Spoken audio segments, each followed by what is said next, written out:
Do you remember those forgotten farmer dinners? The ones buried in dusty cookbooks, hidden in handwritten notes passed down through calloused hands?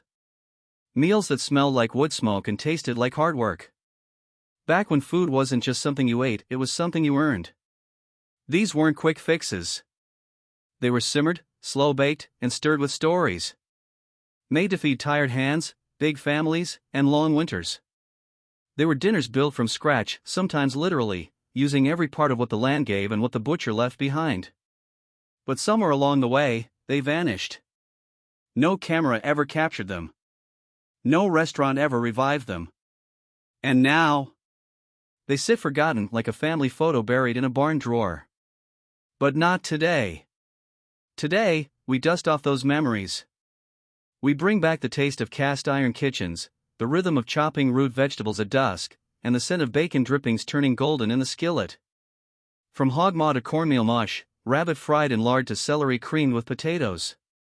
These dishes tell a story not just of food, but of survival, pride, and deep-rooted love for what was grown, gathered, and made by hand. So sit back. Because in this video, we're bringing back 15 forgotten farmer dinners you could only find in old cookbooks. The kind that filled bellies, warmed hearts, and never left the table without a story. There was a time when a single pot could feed a whole family. Not just feed them, satisfy them. Nourish them. Bring them back to life after a day behind a plow. And no dish did that better than the Dutch oven ham and bean supper. This wasn't a quick fix. You started it the night before, soaking navy beans in a bowl of cold water while the rest of the house slept. That slow soak was just the beginning. The next day, you'd haul out the heavy Dutch oven, not some decorative pot, but the same iron beast passed down from your grandmother, and build a meal that stuck to your ribs. Into the pot went the beans, a leftover ham bone from last Sunday, onions rough chopped, garlic smashed, and a few generous shakes of black pepper. If you were lucky, you had a ham hock or two, the kind that melted into the broth like butter. You didn't rush it. This stew needed all afternoon. The longer it simmered, the deeper the flavor. The smell filled the house, warm and meaty and soft around the edges. Kids would sneak into the kitchen, asking when dinner would be ready. You'd just smile. When it's done. By the time the sun dipped below the fence post, the beans had turned creamy, the pork was falling apart, and the broth had thickened into something that wrapped around you like a wool coat. The next day, if there was anything left, and there rarely was, you'd slap it between cornbread slices and call it lunch. This wasn't just food. It was ritual. A memory. A reward. Dutch oven ham and bean supper reminded you that good things took time. And some of the best meals never needed a recipe, just patience, purpose, and a heavy pot. Back in the day, when the cellar was nearly empty and payday was still a week away, farm families didn't panic, they got creative. And one dish that rose from that kind of necessity was the pork and parsnip skillet bake. It was born in kitchens where options were limited but flavor was non-negotiable. Parsnips, those pale, humble cousins of the carrot, were pulled from cold storage, still clinging to the chill of the earth. And pork? It wasn't the tenderloin or the chop. It was shoulder, belly, or trimmings, the budget cuts. But no one complained. Not when it hit the skillet. First, the pork was browned in a cast iron pan, not just for flavor, but to render enough fat to cook the rest. Onions followed, sliced thick, softened until sweet and golden. Then came the parsnips, peeled and chopped into hearty pieces. They went into that same skillet, soaking up every drop of pork drippings and onion warmth.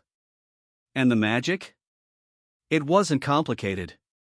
A splash of broth or leftover milk, a dusting of sage or thyme if you were lucky, and then into the oven it went. No cheese, no cream of something soup. Just simplicity baked until the top crisped and the parsnips turned sweet and tender. The result was golden on top, bubbling around the edges, and deeply savory in every bite. The saltiness of the pork, the sweetness of the parsnip, and the whisper of herbs came together like music after a long day's work. This wasn't a holiday dish. It wasn't meant to impress. It was meant to feed, to comfort. And it did. Because when you lived close to the land, flavor came not from fancy ingredients, but from making do and doing it well. That was the soul of farm cooking. Once upon a time, dinner didn't come wrapped in plastic from a store. It came from the land, the trap line, or the woods behind the barn. And if you were lucky, that meant rabbit. Tender, lean, and wildly underappreciated unless you knew how to cook it. Buttermilk fried rabbit wasn't just a meal. It was an event. It started with the kind of work you don't see anymore: hunting, skinning, cleaning. The kind of skill that came from fathers and grandfathers who believed that feeding your family was sacred work. Once dressed, the rabbit was soaked overnight in buttermilk, a trick passed down like gospel. The tangy bath tenderized the meat and gave it that unmistakable depth. By morning, it was ready. You didn't need fancy oils. Just bacon grease or lard in a heavy cast iron skillet. The rabbit was dredged in seasoned flour, black pepper, salt, maybe paprika if it was on hand, then laid gently into the hot fat. The sizzle meant you were doing it right. Golden. Crisp. Juicy. That's how it came out. Every bite was crunchy on the outside, impossibly tender inside, with a flavor richer than chicken ever dreamed of. But the real secret was in the gravy. You never wasted those drippings. A spoonful of flour, a splash of milk, and a slow stir turned them into a peppery cream sauce you poured over the meat or biscuits, whichever you had more of. This wasn't everyday food. Rabbit was saved for when guests came, or when you had something to celebrate: a harvest, a birthday, a good rain. It was rural luxury, earned and never wasted. Today, it's rare. But those who remember it well. Because that skillet didn't just cook food. It cooked pride, skill, and a connection to the land that can't be bought. There was a time when supper didn't come in courses, it came in slabs.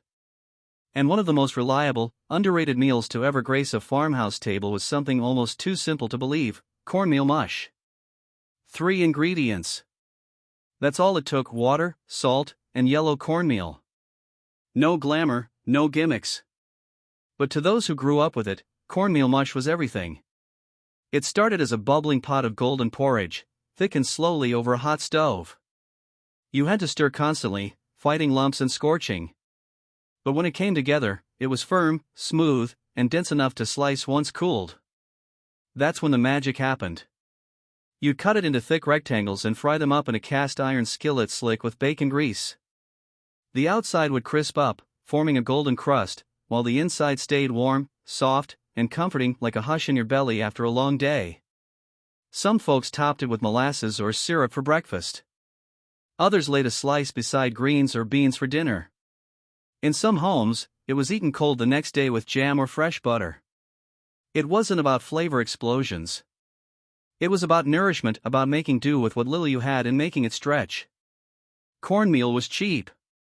Bacon fat was saved in jars like treasure. Together, they created something that didn't just feed, it satisfied. In the South, serving cornmeal mush was a rite of passage. In the Midwest, it meant you had good sense. And in every farmhouse, it meant the pantry still had something to give. No one bragged about it. But everyone remembered it. Because cornmeal mush wasn't just food. It was warmth, resourcefulness, and survival, fried into a golden square, and served with pride on a plate. It didn't take much to make a farm family feel full. Just a head of cabbage, some flour, and a pot of boiling water. From that humble start came one of the most comforting meals ever simmered: cabbage and dumpling stew. This dish wasn't made for celebrations. It was made for Mondays, cold, quiet, and stretched thin. Cabbage was the hero. Cheap, long-lasting, and always waiting in the root cellar. You chop it rough, toss it in a pot with salted water, and maybe, just maybe, add a hunk of lard or a leftover ham bone for depth. Then came the dumplings. Simple dough from flour, eggs, and a little milk or water, mixed by hand, dropped by spoonfuls straight into the boiling broth. No measuring, no fuss. Just instinct passed down through calloused hands. As the dumplings puffed and softened, they soaked up all that cabbage flavor, turning the broth into something far richer than it should have been. There was no meat most nights. But you didn't need it. The dumplings filled your belly, the cabbage warmed your bones, and the smell told you were going to be all right. This dish came from immigrant kitchens: German, Hungarian, Polish, and settled deep into Midwestern soil. It crossed oceans and generations, clinging to the simplest truth. When you have flour and cabbage, you can still make something good. Some families added pepper. Others used garlic or vinegar to sharpen it. But at its core, this stew stayed humble. It reminded people that you don't need a roast to feel full. You just need something hot, honest, and made with care. Because in farmhouse kitchens, dinner wasn't about luxury. It was about feeding many with very little. And cabbage and dumpling stew did that, quietly and beautifully. Once upon a farm table, hogmaw didn't raise eyebrows, it raised appetites. To outsiders, it sounded strange. But to those who grew up near Pennsylvania Dutch kitchens, it just meant dinner was coming. Hogmaw, or pig's stomach as they called it plainly, wasn't some exotic delicacy. It was a hard-working dish built from scraps and strategy. The pig's stomach, cleaned meticulously, became a natural cooking vessel.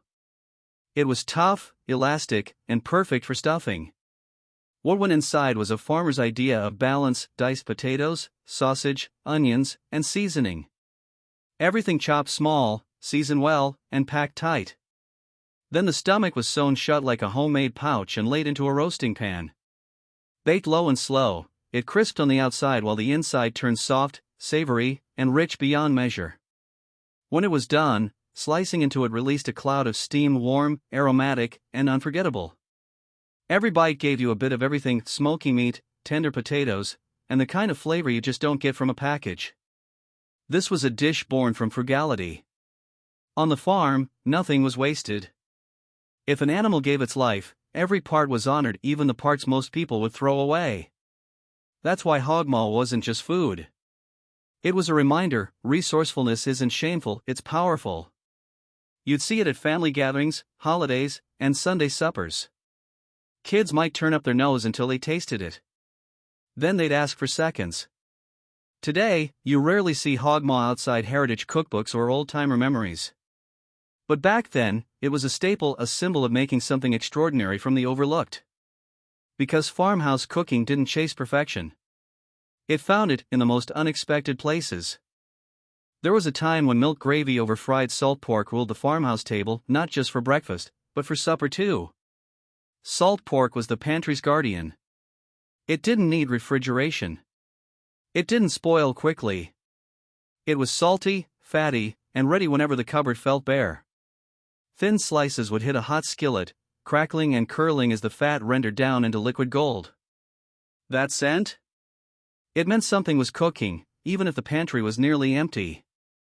But the real magic came after the pork was crisp and set aside.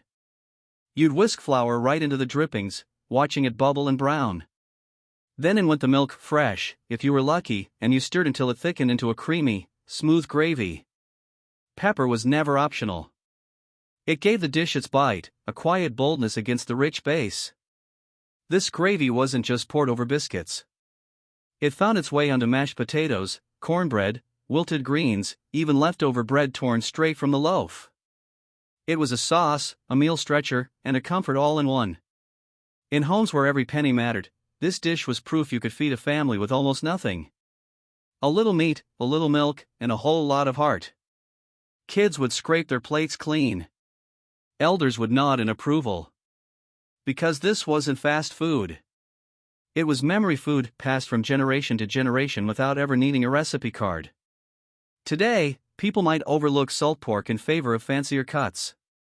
But back then, this meal didn't feel cheap. It felt earned. It told a story of long days, tight budgets, and strong hands making something warm when the world felt cold. And for those who remember, the smell of that gravy still lingers like a ghost in the kitchen. Egg noodle casserole with sour cream and leftover ham wasn't flashy, but it was magic when the fridge looked empty and the family still needed to eat. This dish didn't come from fancy test kitchens. It came from real life, those quiet, worn-down evenings when you opened the icebox and found nothing but scraps, a scoop of sour cream, a handful of egg noodles, and maybe some leftover ham from Sunday supper. Farm cooks didn't panic. They improvised. You'd boil the egg noodles just shy of soft. While that cooked, you'd chop whatever ham you had: fatty bits, meaty chunks, even the tough end pieces. Then came the glue, sour cream. Tangy, rich, and just thick enough to bring everything together. If the garden or pantry gave you peas or a stray onion, in they went. Some families added a crust of breadcrumbs or a sprinkle of cheese on top, if they were lucky. Then it all baked just long enough for the flavors to marry and the top to turn golden and bubbling. You didn't follow a recipe. You followed instinct, taste, texture, memory. These casseroles were written in pencil in the margins of church cookbooks, changing with the seasons, the week's pay, or what was left behind. It wasn't a celebration dish, but when it hit the table, folks smiled like it was. This casserole didn't just fill bellies, it wrapped around tired hearts. It turned leftovers into something worth sharing. It proved you didn't need a feast to feel full. Today, it might be forgotten in favor of fancier meals, but for those who lived it, this was the gold standard of farmhouse cooking, practical, comforting, and made with love from what life handed you. Mock chicken legs, or city chicken, as they were fondly called, were one of the cleverest tricks ever to come out of a farmhouse kitchen. They looked like fried chicken drumsticks. They even tasted like them. But not a feathered bird was involved. Instead, thrifty cooks took pork, sometimes veal, cut it into cubes, skewered it on wooden sticks, and made something out of nothing. That's what farm cooking was all about. Each skewer was breaded in seasoned crumbs or flour, dipped in egg, and rolled again. Then came the pan, cast iron, hot, and ready. Fried until golden and crisp, these legs crackled when bitten into and melted inside like the Sunday roast you couldn't afford. It was Depression-era ingenuity at its finest. Chicken was expensive and hard to come by, especially in city markets or for rural families with limited livestock. So this dish became a weekend treat. It looked festive. It felt special. And nobody missed the real bird. Some recipes called for baking instead of frying. Others included a gravy bath to keep things moist. Either way, these faux legs always came out proud, served with mashed potatoes, pickles, and the kind of quiet joy that came with making something work. At potlucks, mock chicken legs held their own beside roasts and casseroles. Kids loved them. Adults appreciated the savings. Everyone respected the resourcefulness. They weren't just food. They were a wink, a culinary sleight of hand passed down through families who knew how to stretch a dollar in a dream. And today, even if most folks forget how they came to be, those who grew up with mock chicken legs still remember them fondly. Not for what they pretended to be, but for the honest, humble comfort they delivered every time. Boiled dinner with turnips and neck bones didn't come from a cookbook. It came from necessity, from long winters, empty cupboards, and the kind of wisdom passed down over steaming pots. There was no glamour here. Just a few meaty neck bones, some humble root vegetables, and time. Lots of it. The bones, often pork, sometimes beef, were browned if you had time, then dropped into salted water to simmer for hours. That water wasn't just liquid. It was transformation. Next came the turnips. Bitter, firm, and dependable, a root that waited patiently in the cellar, surviving frost and famine alike. Peeled and chopped, they went into the bubbling broth, along with carrots or onions if you had them, maybe a hunk of cabbage or a pinch of barley. But you didn't need extras. That was the magic. As it cooked, the neck bones gave up their flavor. The broth grew cloudy and rich. The vegetables softened, soaking up every ounce of goodness. The meat, once overlooked, turned tender, sliding right off the bone and into the hearts of those around the table. In old New England kitchens, this dish was gospel.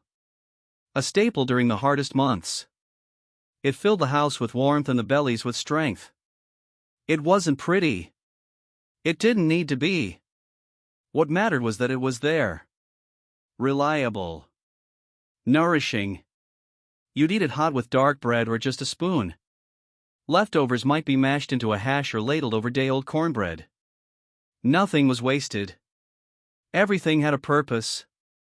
For farm families, boiled dinner wasn't just a meal, it was a ritual of survival. A quiet celebration of thrift, patience, and the deep, soulful flavor that only comes from making the most of what you have.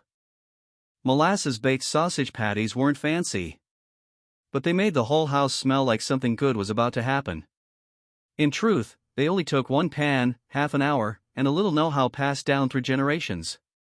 Back in the day, ground pork was a common staple on the farm, not from the store, but from the hog you raised, butchered, and stored with care. You'd mix it with breadcrumbs, dry mustard, black pepper, and just enough molasses to make everything stick together. That was the secret. The molasses didn't just sweeten the patties, it transformed them.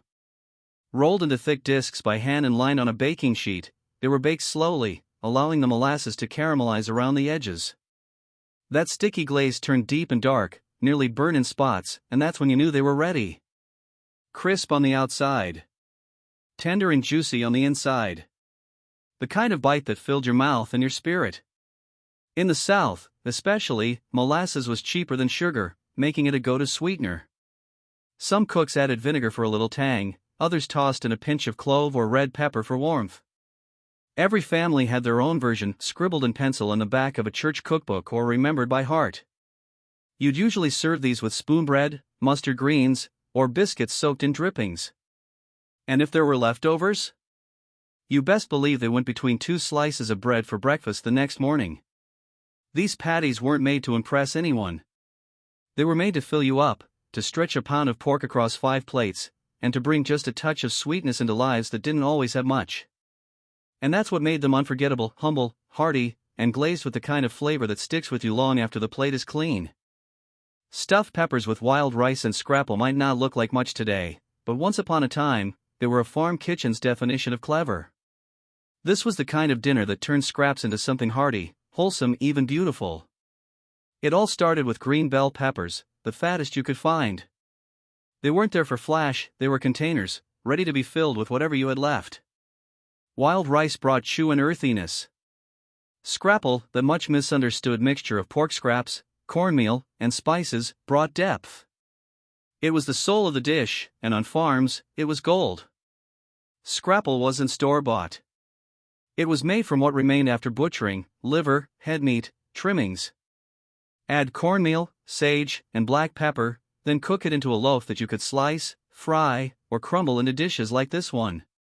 In these stuffed peppers, it acted like seasoned sausage, meaty and comforting without costing much. You'd mix the rice and scrapple with a spoonful of tomato, maybe some chopped onion or garlic, then stuff it all tightly into those peppers. Baked in the oven until the peppers softened and the tops browned just right, they came out rustic and rich. Sometimes breadcrumbs went on top. Sometimes not. It didn't matter. Either way, the result was warm, filling, and just fancy enough to feel like a small celebration on an ordinary weekday. This was dinner that didn't ask for much, just a bit of planning, a little labor, and a whole lot of love for what you had on hand. Scrapple might be forgotten by many today, but back then, it was respected. And when paired with wild rice and tucked inside a humble green pepper, it became a dish worth remembering. Because on the farm, resourcefulness wasn't just survival. It was tradition. Potato and egg gratin with onion butter was the kind of dish that didn't brag, it just showed up, did the job, and left you full with a quiet kind of joy. No meat. No fuss. But it fed families through long weeks when the garden was tired and the cellar nearly empty. Start with what you had in nearly every farm kitchen: potatoes, eggs, onions, and a bit of butter. Thin sliced potatoes were layered into a well-greased baking dish, one after the other like shingles on a roof. In between went slow-cooked onions, softened in butter until golden and sweet. Not fried. Not rushed. Just coaxed until they melted in your mouth. The magic came with the eggs, beaten until frothy and poured gently over the whole thing. Some folks added cream if they were lucky. Others cracked whole eggs right on top and let them bake into golden pockets of richness. Either way, the eggs soaked into the layers, binding everything together into something soft, savory, and deeply satisfying. The oven worked its quiet magic, browning the top just enough to add a little crunch. The smell that filled the kitchen? That was comfort in its purest form. On a cold night, with wind scratching at the windows, a hot scoop of that gratin could quiet even the loudest hunger. You didn't need a centerpiece roast. You didn't even need bread on the side. This dish carried the meal all by itself, warm, weighty, and seasoned by necessity. It showed up at church suppers, barn gatherings, and farmhouse tables all over the Midwest and Appalachia. And while it never made the headlines in fancy cookbooks, it never failed to fill the belly and warm the heart. Because sometimes, all it takes is potatoes, onions, and a few eggs to remind you what real food tastes like: simple, soulful, and made with care. Sorghum glazed pork chops with skillet apples might sound like something from a fancy menu now, but its roots run deep in humble kitchens where farmhands cooked like every bite mattered. This was a dish born not from abundance, but from wisdom, the kind passed down in smudged notebooks and Sunday afternoon conversations on the porch. Sorghum syrup was once the sweetener of the South and the Midwest, thick like molasses but gentler in flavor. When white sugar was a luxury and honey hard to come by, sorghum stood tall. And when you had pork chops, even the cheaper cuts, sorghum made them shine. You'd start by searing the chops in a cast iron skillet, just enough to get that golden crust. Then came the glaze, a simple mixture of sorghum and apple cider vinegar. As it hit the hot pan, it bubbled and thickened, coating the meat in a sticky, sweet-sour glaze that clung to every curve and corner. Once the chops were nearly done, sliced apples joined the skillet. They soaked up the drippings in sorghum glaze, softening into tender, golden slices with just the faintest crisp on the edge. Cinnamon was optional. Time was not. This wasn't a weeknight rush job. It was a weekend centerpiece, often served when company came by or when a hog had just been butchered and you were lucky enough to enjoy the fresh cuts. The sweetness of the apples, the tang from the vinegar, the richness of the pork, it all came together in a way that felt like more than dinner. It felt like gratitude on a plate. And the best part? You could mop up every last drop with a hunk of bread, sit back in your chair, and know you'd eaten well. Not fancy. Not modern. Just honest food, kissed with sorghum and memory. Baked oxtail pie with root vegetables wasn't a weeknight convenience. It was a commitment. A dish that asked for patience, respect, and a little bit of muscle. But if you knew how to make it right, it would reward you tenfold with flavor, warmth, and enough richness to carry a family through the coldest of nights. Oxtail, that humble, overlooked cut, was once butcher's throwaway. But not on the farm. On the farm, every cut mattered. You'd start by browning the oxtails in a deep pot, letting the marrow and fat begin their slow release. Then came the root vegetables: carrots, parsnips, turnips, onions, peeled, chopped, and added to the pot like old friends returning home. You'd pour in water or broth, maybe a splash of red wine if you were lucky, and let it all simmer low and slow for hours. The meat would soften, melt really, and the vegetables would soak up every ounce of the beefy essence. The kitchen would fill with that deep, savory aroma, a signal to anyone within sniffing distance that something special was happening. But it didn't stop there. That stew was just the beginning. Once the filling was ready, it was poured into a crust, usually made from scratch, with lard or cold butter, flour, and hands that knew the feel of good dough. The top crust sealed in all that love, and the pie baked until golden and bubbling, its edges whispering secrets of the flavor within. This wasn't food for display. It was food for survival. Food that stuck to your ribs and filled your soul. The kind of meal that made a hard week feel a little softer. And when it hit the table, silence fell. Not because it was fancy, but because everyone knew this was a meal worth waiting for.